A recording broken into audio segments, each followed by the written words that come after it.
Hey guys, Wilson here with Cabinet Startup.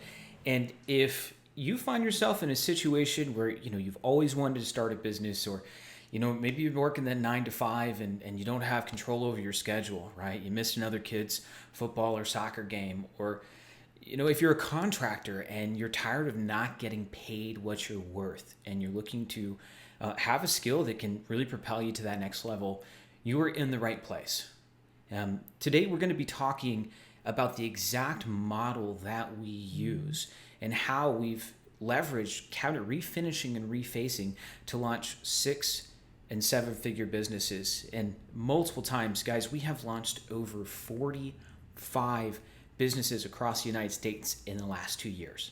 And so if that's you, I recommend that you go get a pencil or a pen and some paper, right? Get ready to have something to write some notes with and listen with an open mind. We're going to explain how we reach each of these ideas and how we've actually implemented that in our business so that you have access to this opportunity as well. Now, today, over the course of this, we're going to recover really 3 things about this business model. The first is what's actually required.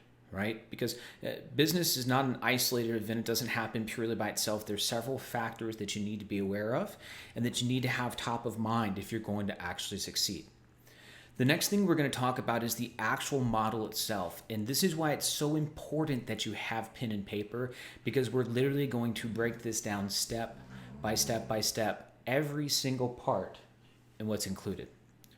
And then the last thing we're going to talk about is common mistakes, things that we see people doing in businesses that really sets them back and creates a challenge. And having the skill of refinishing, refacing can dramatically change your business, but it doesn't happen in a vacuum. You still have to avoid these mistakes. You still need to stay on top of it. So the first thing that we want to talk about is what's actually required. And the way that we look at this, the model that we like to talk about is what we call the CADS system. And you can break the CAD system down into 3 important categories. The first thing is client acquisition. Now, when you look at how people run businesses, and there's a lot of different approaches. Most people, when they want to start a business, they go out, they buy a whole bunch of tools, they buy a whole bunch of supplies. They get all of the stuff that they'll need: trucks, sprayers, guns, a shop.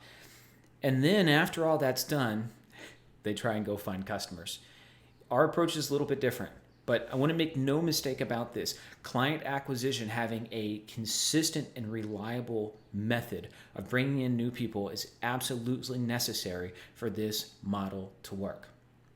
The second thing is delivery. And when I'm talking about delivery, what I mean is the ability to go out and produce 5-star quality work. If you're someone that doesn't pay attention to detail, or you think good enough is good enough, this is probably not the right model for you, because what we rely on is the combination of the advanced client acquisition with the ability to complete this skill and do it at a high level. It is not rocket science. You don't have to be Einstein to put this together, to do this skill, but you do have to be attentive, and you do have to take pride in the quality of your work. Now, the last piece that's required is you have to have systems that can scale and grow with you, right? You need to be able to really track all of the different pieces of this business, everything from your finances to, how you're tracking customers, your different marketing campaigns. And so you'll start to see, as we talk about this, these 3 things all really come together. However, taking advantage of these and being able to use this is what creates such an amazing business for the people we work with. So let's talk first and foremost about client acquisition. Now, client acquisition, this is something that there's a lot of different tools available out there. There's a lot of different ways. We personally, when we work in our business or when we're launching students, we use a variety of different client acquisition tools, and which ones we choose depend on where you're at in the business, right? When you're looking at a larger shop, like for example, Elite Cabinet Coatings, the primary location out of Orlando, we're using way more than just a single lead source, right? We're using things like Facebook advertising, SEO, Google Ads, referrals. Whatever it is that you're going to use when you're launching your business, you need to have a clear strategy for how you're going to approach this and how you're going to track it, okay? The next thing that you got to look at is delivery, right? How are you actually doing the work? Do you have the skill? Do you have the ability? Do you know what's expected? Do you know what's required, right? If you're going to really grow this business, and going back to what we were just talking about, referrals, your advertising, that is going to be dependent in a lot of ways on how well you deliver, right? So, for example, what type of quality tools and equipment are you using? And for anybody watching this, that's not the kind of sprayer that you want to be using, right? This is just an image to give you an idea, right? What kind of tools are you using that you can use to create consistency in the work that you produce? How are you separating yourself from the competition with the actual finish and the result that you're able to provide? We spend a lot of time training on how to actually do this skill, because even if you have incredible marketing, if you're delivering subpar work, the best ads in the world aren't going to outrun 2 and 3 star reviews. Okay. The next thing is your materials, right? What kind of quality materials are you using? You're using high-end paints. Are they the right type of paint for the finish that you're using? A lot of people, depending on how much time you've spent as a contractor, how much time you've worked in people's homes, right, you start to realize there's a huge difference in choosing the right materials and knowing what's going to be best.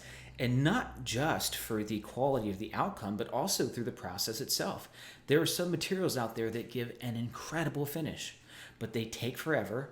They're caustic. They're really hard to work with, right? And so it may not be the best option for a given job, especially if you're in someone's home. But also the quality of work which you provide, because listen, cabinet refinishing is an incredible skill, but it does require that you do a lot, right? This is a recent video from one of our students just showing what they did for the prep. And you can look at this. I mean, it's a lot. But they also did an incredible job. You can see every single surface is completely sealed. So they can spray in this container, right? And they're going to have an incredible finish on the cabinets, but they're not messing up anything else. And so knowing how to do that, knowing how to troubleshoot that is really important. You have to have this skill mastered, okay? The last thing, once you've got that mastered, and actually before we talk about that, this is a really important note. Part of your delivery is how you show up, okay? Professionalism is something that we cannot state enough. Being the best is not just about doing the best work, it's about creating the best customer experience. So if you have any plans of showing up like this guy, I can tell you this is probably not going to be the best model for you, okay? Now, moving on to the last piece, scalable systems, okay? This is a huge deal because in the very beginning when it's just you, right? If you're a one-man operation, you're self-employed, but we don't think of doing this as a one-man operation as truly having the business figured out. The next step is being able to replace yourself. And there's a lot of pieces that go into that. It's standardizing the different parts of your business, right? So making sure that you've got standardization across how you're communicating with clients, right? Having clear procedures for every single piece. If this thing happens, what are we going to do? So that you can send that out and share that with your team so that they know what's expected of them. How you're actually tracking all of the different parts of the business, where your clients are at, your project management tools, making sure that you systematize what's expected of the people that work with you. And these are all crucial. Now, I wanted to take a few minutes and go through this and make sure that we're on the same page, because the model I'm about to show you is incredibly powerful. But it is dependent upon you being able to manage those 3 things, which is why so many students come to us, because the client acquisition, the delivery, and the scalable systems, right? Being able to do those things. And again, delivery is not just the work you do. It's how you show up. It's a lot of different parts in your business. How you communicate, how quickly you pick up your phone. Being able to manage all of those is incredibly important. So now that we've covered that and we're all on the same page, let's talk through the juicy part. This is the part everybody gets excited about. They look, Wilson, tell me the numbers. Almost like Jerry Maguire. Show me the money. And listen, we're going to walk through that, but it's really important to know the mindset here. And this is something that Steven and I talk about consistently, is when you're talking about projections for a business and actually estimating what it's going to be, we're almost the opposite of drop shipping, right? We want to round down when it comes to revenue when we're making estimates. We want to assume revenue is going to be lower than it actually is. We also want to assume our expenses are going to be higher. We want to round up on expenses. And the reason for that is that gives us a margin of safety. If we assume that the revenue is lower than it's going to be and we're wrong, awesome, we made more money. If we assume the expenses are higher than they're going to be and we're wrong, great, we made more money. But if you do the opposite, right, if you're assuming maximum revenues and minimum expenses, then oftentimes it leads to the business breaking down and failing.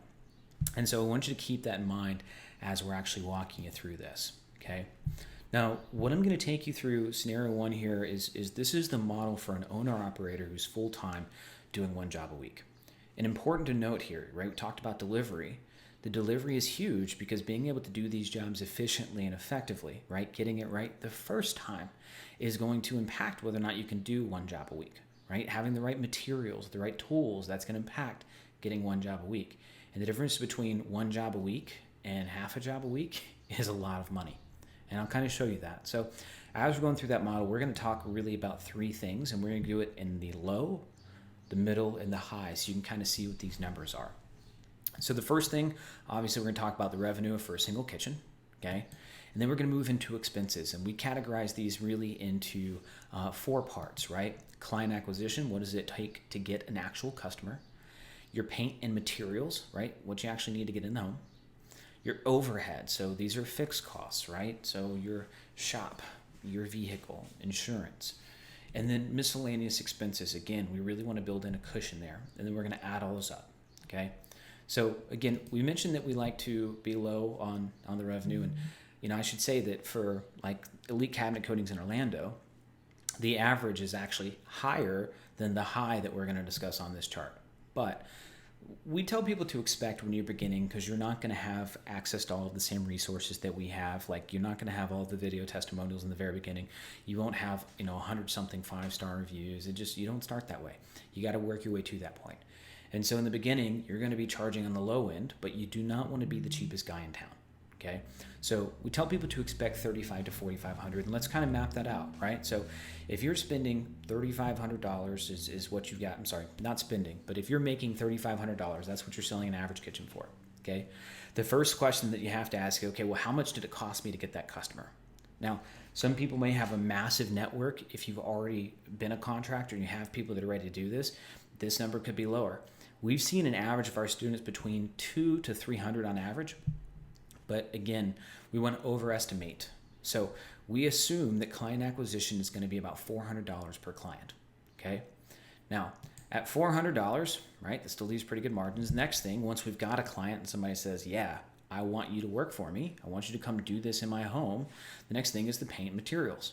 Now, the primary expense that you're going to have here usually is going to be the paint and the primer itself, right? Average, you're going to be looking at about probably 2 to 3 gallons on an average home. Bigger homes might be 4.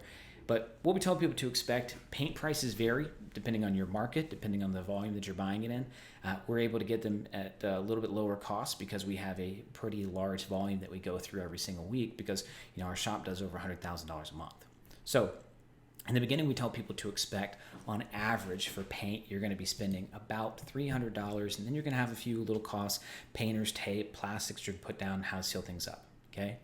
For overhead, we like to look at this as a percentage, right? So in this case, we're looking at 15% of the $3,500, which means we've got $525 set aside for overhead for this job.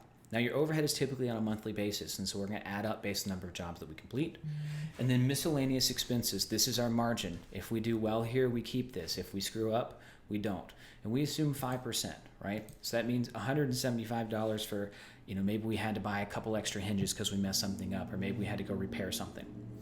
And so what that looks like is, our revenue, $3,500, our total expenses, $1,400. Now, this is the part that gets really interesting, right? That's the low. The middle, we're going to have the similar expenses for client acquisition, right? Similar expenses for materials. But what changes, because we're using percentage base here, right? Our overhead's going to go up. We assume 15%, so that's $600 in overhead. If you have to buy a little bit more paint, right, that helps cover it. Same thing for miscellaneous, right? It goes from $175 up to $200. So total expenses, $1,500. Now you can see expenses only went up by about $100, but our income, all right, our revenue, what we actually got from the client, went up by $500. And then on the high end, $4,500, good, similar expenses for client acquisition and materials. overhead, miscellaneous, both increased. So this gives us some flexibility because we can change the expenses based on job. Now, this is the part everybody wants to know, okay, cool, but how much money am I making? Okay, if you're following this process, if you're staying within these margins that we've built, what that means is on a single kitchen, if you're charging on the low end of $3,500, you profit as a single owner operator $2,100 per job. It's not bad, okay? Actually, who am I kidding? It's good. That's really good, right? In the middle, you profit $2,500. In the high, you're profiting $2,900. Now, again, you account for all these expenses, and this is depending on you having the ability to do this, right? If you don't know anything about client acquisition, it may be higher for you. These are the numbers we see with our students using our systems, okay? Now, this is where this gets really interesting, okay? We're looking at the profit for a single kitchen, okay? So on the low end, it was $2,100, middle, it was $2,500, high, it was $2,900. This is where it really starts to show how beautiful this model is, because if you're able to use the delivery systems like we teach our students, and you're able to do that on your own, what we're talking about is on the low end, a profit of $8,400. That is your take home. Now, I'm not recommending that you take that $8,400 and you go out and you buy yourself a new Tesla, right? We would recommend that you reinvest that back in the business, right? You put that money into savings, you learn how to hire, you go through the next stages of development. But it doesn't matter who you are. $8,400 a month in profit is a good starting point for a business. That is a good profit. That is more than the average person makes. That's right at about $100,000 a year, right? And so this model, when done correctly, is incredibly profitable. But here's the part that I think is even more important. I really want you to pay attention to this. This is worth writing down, okay? In the first example with the low, charging $3,500, right? We're profiting $2,100 per job, $8,400 for the month. Your overhead expenses were $2,100. So we literally mapped out $2,000 for overhead costs. That's for your shop, for your vehicle, for your insurance. I can tell you that in one of the most expensive markets in the United States, we have a shop pretty close to downtown for $1,800 a month. Okay? And then we have another $700 on top of that in miscellaneous expenses. So you had $2,800 total dollars to play around with between your shop and your miscellaneous expenses. If you're not able to make the business work with those expenses, typically what it means is you're spending money on things you shouldn't be. And I cannot tell you how many painters I have seen, with a, Cummins 350 diesel dually. And you don't need that, right? And so part of it is really being honest with yourself about what expenses are necessary and what expenses are cool to have, right? Because yes, I would love to have a dually, but it doesn't make sense for the business model. And what's more important to me than having cool stuff is having and growing a successful business. Now, those numbers go up. If you're on the high end of the job, right, you're talking about having $3,500 for expenses. That is enough to cover any shop in any location, right? And so the reason we built it in this way, and remember, guys, we want to overestimate our expenses, because if you're able to, charge on the high end, $4,500, and keep your expenses on the low end, you make more money. And that means you can grow faster. That means you can hire people to actually take some of that off your hands so that you have more time. It means that you can give back to your community by being able to supply other people with jobs. There is so much opportunity that comes from you being able to run this business effectively, right? But the cornerstone of all this is the skill, right? In order to do any of this, in order to even have the business, you have to be able to do the work. So the last thing that we want to talk about here as you're considering this business, or really any business, and this advice goes a long way no matter what you're doing, you need to be aware of some of the common pitfalls that we see people making. And really, I want to talk about 3 common mistakes that I see pretty regularly, okay? The first is thinking that it's going to be easy, right? The reality is starting a business is hard. And the primary reason it's hard is because when you're first starting any new business there's a learning curve. There was a time when walking was hard. There was a time when driving was hard. There was a time when you decided to learn a new sport, whether it was football, baseball, soccer, when it's hard. right? If you have children, you've seen them try and pick up a new skill, it's usually tough. And this is multiplied by the fact that in today's age, people have so many options for easy entertainment at their fingertips that, in some ways we as a society have lost the ability to delay gratification, to work through the challenges in the beginning. Your business is going to be no different. Starting a business is challenging. Even when it's simple, it's still going to be challenging. You're going to have to overcome these challenges and be prepared for it, which means if you're going to succeed in business, you need to be somebody that's really resourceful, okay? You have to have a really strong drive and a passion and desire, and you have to know, right, what it is that's motivating you. What is that why? What is that driving force that keeps you going when things get hard, okay? The second common mistake that we see is what's deemed in psychology is the halo effect, right? People think that because you're great at one thing, you're going to be automatically great at something else. Like, oh man, he runs really fast. He's probably great at football. They're two different skills, right? There's overlap, but being great at one thing does not mean you're going to be good at something else. And in the trades, right, the biggest challenge that we see with a lot of contractors is they think that because they are a master technician, because they're really incredible at the work that they do, that means that they're going to have an amazing business, right? On the flip side, we've seen guys that have a pretty good business sense thinking that because they've run a business before, they're going to really succeed as a contractor. And there's overlap, right? Being a good contractor is a necessary minimum for running and scaling this business, but it doesn't necessarily make you great at it, okay? You have to treat your business as an entire, right, connected system. You have to be able to do the work well. You have to know how to run the business well. You have to know how to get new clients.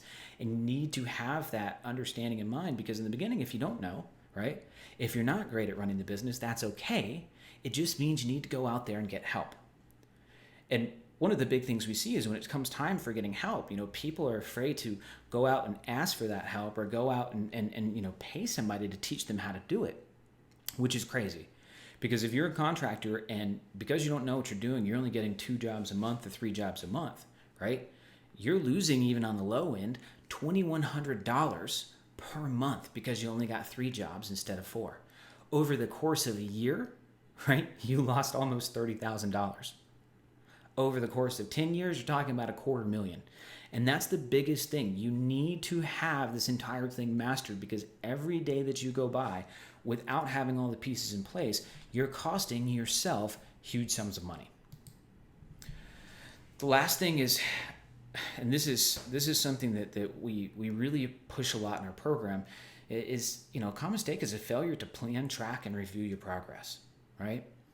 And the reason it's such a big deal is, sometimes people treat looking at the numbers in their business the same way they treat going to the doctor, right? And I always laugh. I grew up in the South, and I always think of the older Southern man that's like, oh, I'm not going to go to the doctor, I'm fine. Even when there's a problem. And the tough thing about that is, if you have a problem and you ignore that problem instead of going out and figuring out what it is so that you can fix it, that problem will get worse and worse and worse. If you're not planning where you're going to go and how you're going to get there, if you're not tracking the progress along the way, and if you're not reviewing the steps that you took to get to that point, then what you're doing is you're inadvertently stifling your own growth and your own progress.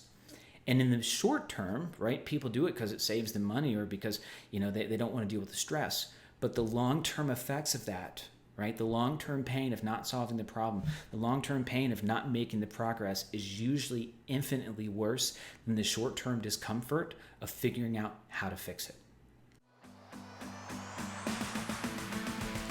I hope you found this video super helpful. If you like what you saw, make sure to like the video and subscribe to our channel for more updates, tips, tricks, and tools to help you be the best contractor that you can be.